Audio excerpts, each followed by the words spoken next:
Hi guys, in this video, I will be discussing what is digital minimalism, why you should start doing digital minimalism now, and where to begin in this process.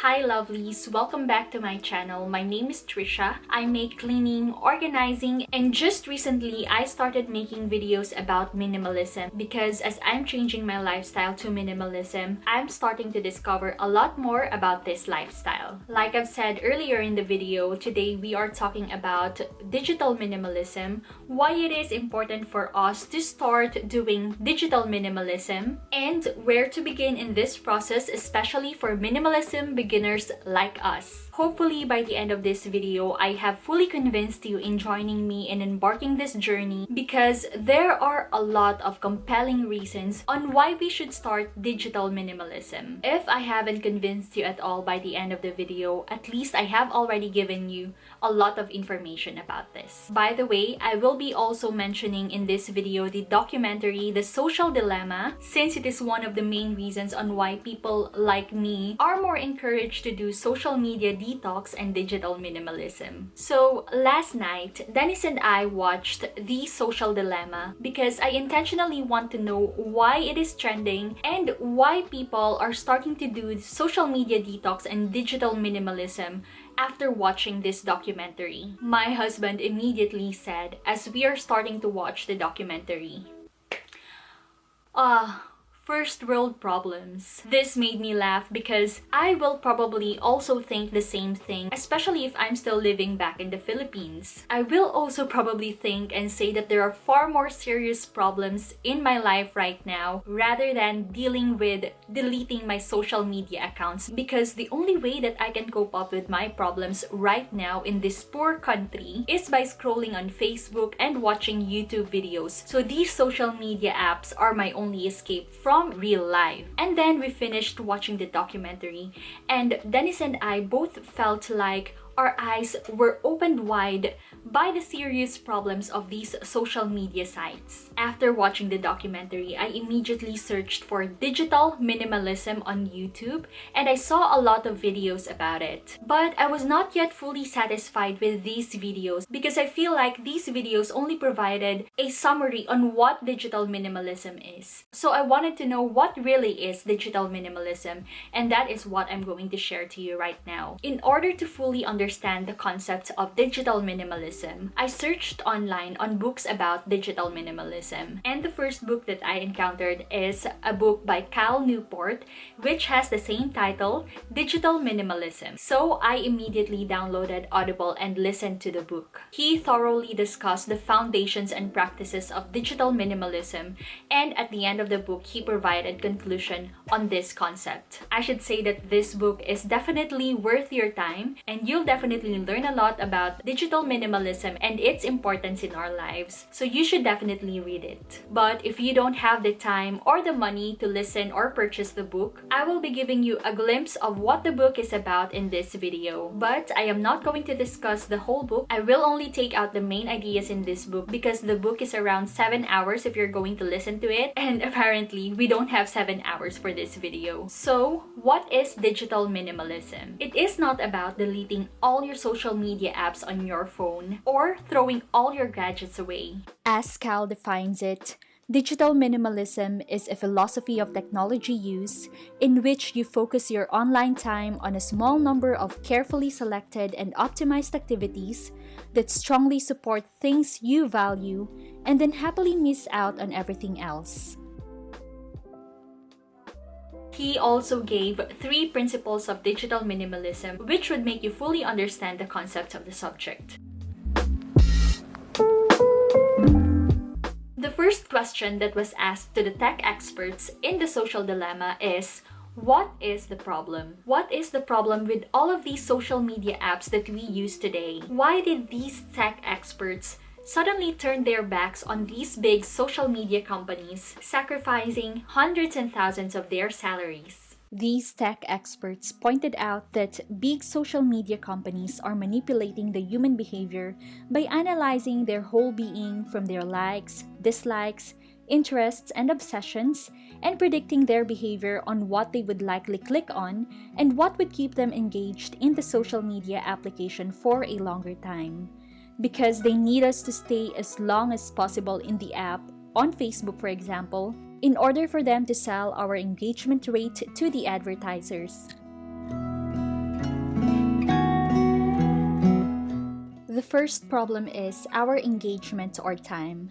How this works is that Facebook would sell your time on the app to potential advertisers. Let's say you stay on Facebook 5 hours a day. You should notice that each time you scroll or browse, an ad would appear in the middle of your scrolling. That's how they sell your time. Your scrolling or engagement on the app is very valuable to them. The more you spend time on Facebook, the more ads they can place in the middle of your scrolling.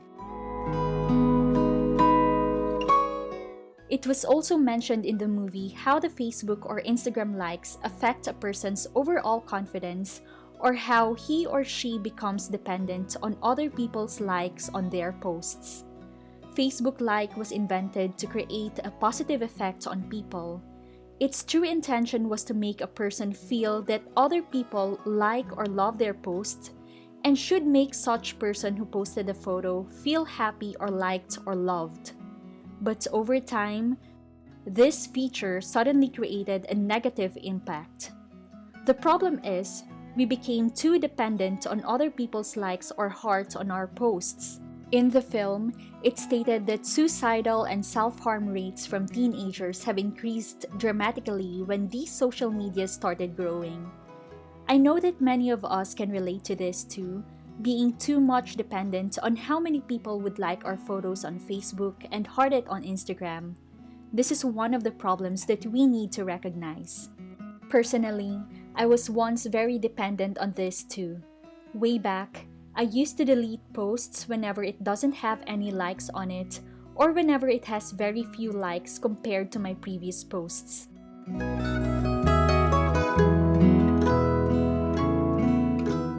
Another thing that was discussed in the movie is how these social media sites have been used to spread fake news and false propaganda.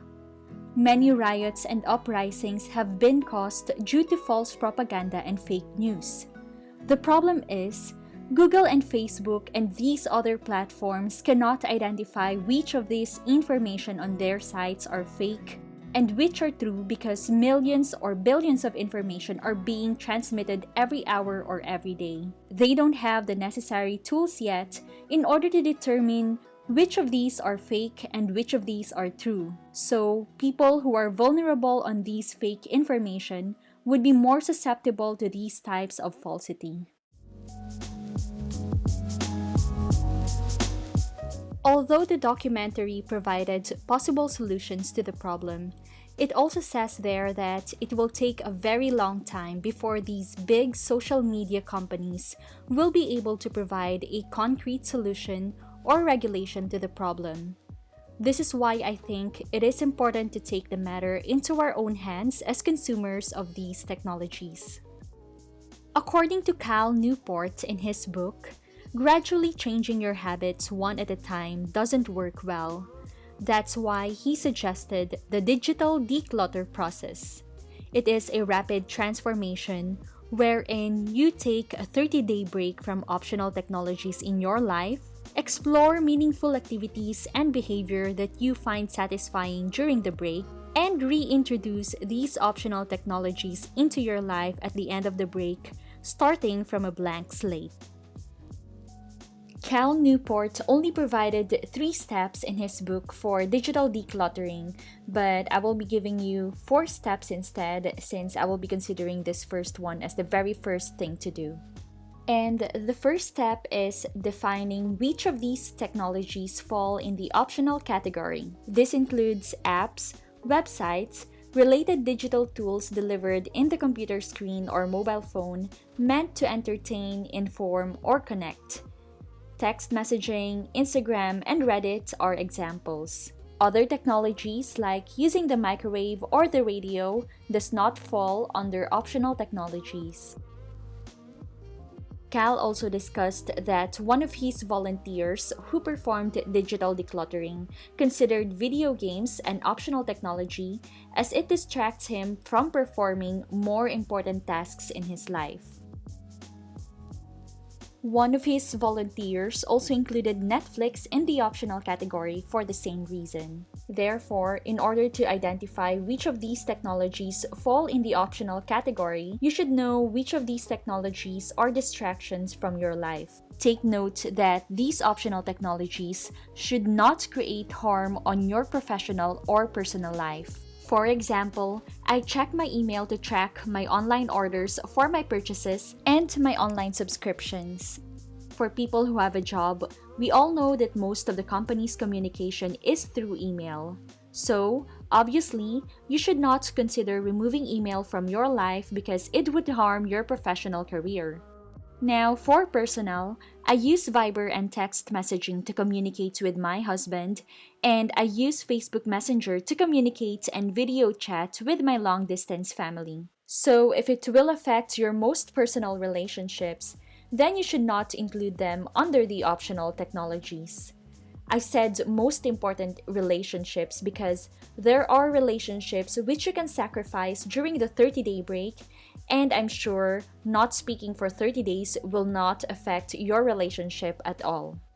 After identifying the optional technologies which you should take a break from, you should now start taking the 30-day break.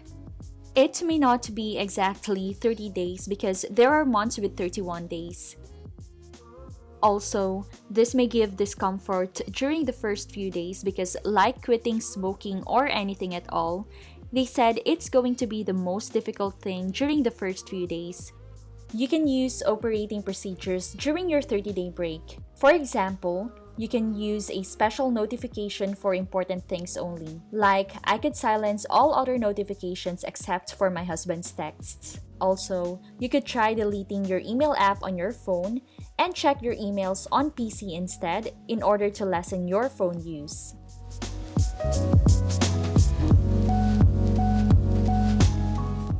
The third step is to discover meaningful activities that you enjoy to replace the use of technology. You can read books, organize your home or your life, play instruments, start a blog or YouTube channel, give more attention to your family, or learn new things. A common mistake during the 30-day break is not planning what to replace these technologies, which leads to anxiety and boredom, therefore making you succumb prematurely to your old habits of constantly checking or using these optional technologies.